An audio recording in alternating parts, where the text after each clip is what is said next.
Last week, Prime Minister Andrew Holness announced major increases to the ceiling band of the Housing Microfinance Loan Program.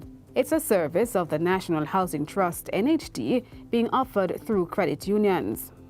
The program was designed to target low-income persons who needed support to access or improve their housing situation. The adjustments took effect on September 25.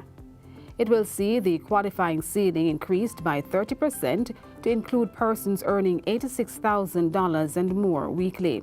What that means is that more persons will be able to qualify. Remember now, we have increased the minimum wage, so that might have pushed some people out of the qualifying band. So what we have done is to raise the qualifying band so that more persons can qualify. Prime Minister Holness also indicated that the maximum loan limit for the program has moved from $1.5 million to $1.9 million.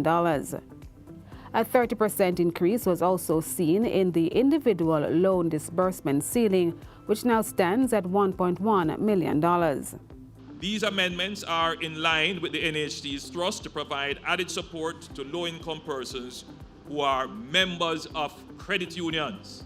So that is the route through which you would access this housing microfinance program. Mr. Holness adds that an individual credit union member can now access up to $9.45 million, $7.5 million from the NHT, and the balance through the Housing Microfinance Program. Persons can now access a combined loan of up to $10.7 million to purchase a property on the open market worth $12.5 million. So you can see that the NHT is trying to find all ways possible to give our low-income earners an opportunity to own their homes. Prime Minister Holness emphasized that it is not a prerequisite for persons accessing the program through their credit union to be an NHT contributor. As part of the application process, the NHT will facilitate registration to become compliant with contributions going forward. What this means is that if you are not currently an NHT contributor, that shouldn't stop you. You just go and apply, and in applying, we will then regularize you and you make your contributions going forward. The Prime Minister says 6 of the 12 credit unions which have signed on for the program have started implementation. These entities have a combined membership of 450,000 persons, with more than 140,000 qualified to access financing. It was a celebratory mood for 77 Trelawney residents on Wednesday as they received keys and letters of possession to their housing solutions.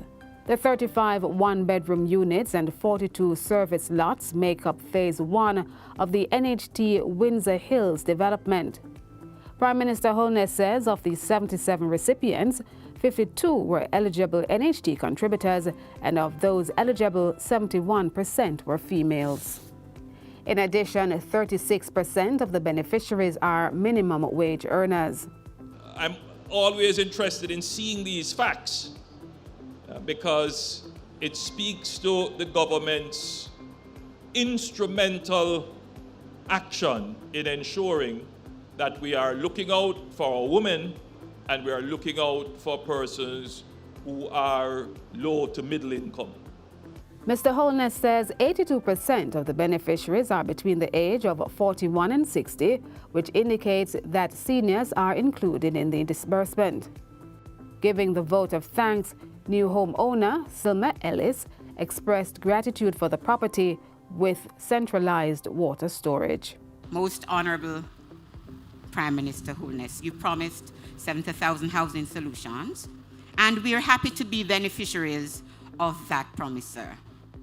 Thank you for not only joining us to celebrate the milestone today, but also for your commitment and that of your government to providing quality shelter for Jamaicans.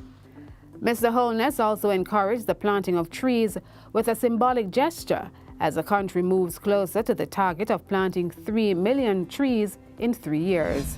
Back in Kingston, Prime Minister Andrew Holness received an update on the Port Antonio Master Plan. The strategy proposes development in road network, housing, healthcare, tourism, as well as commercial and environmental improvement. And that's it for Jamaica House Weekly. Be sure to join us next time for more of the news stories coming out of the office of the Prime Minister.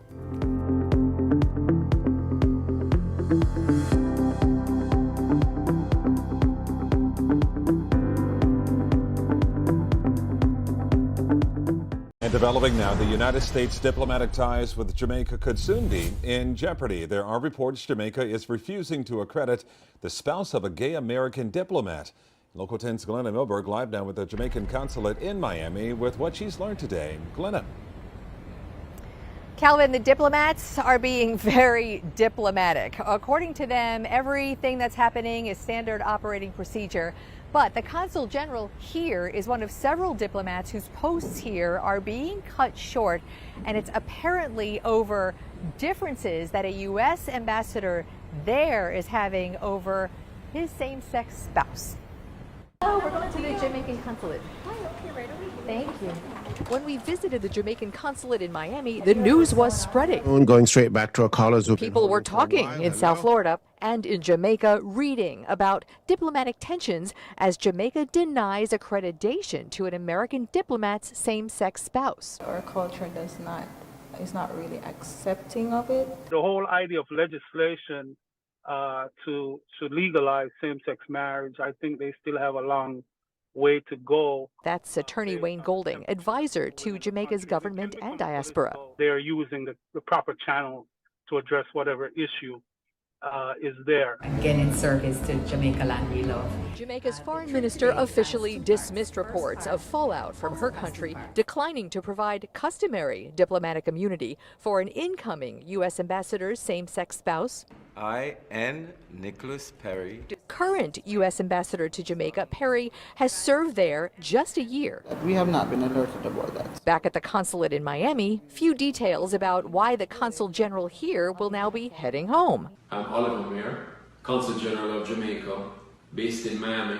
Jamaican journalists report the Consul General is among several Jamaican diplomats asked to end their time in the U.S. in response to their government's decision. They have their families that are in tow with them. Some of them have kids in school here, so it has some effect. Again, the official line from the Jamaican diplomats is that everything is going according to standard process. On the U.S. side, the State Department has not responded at all. I'm Glenna Milberg, live in Miami tonight, Local 10 News.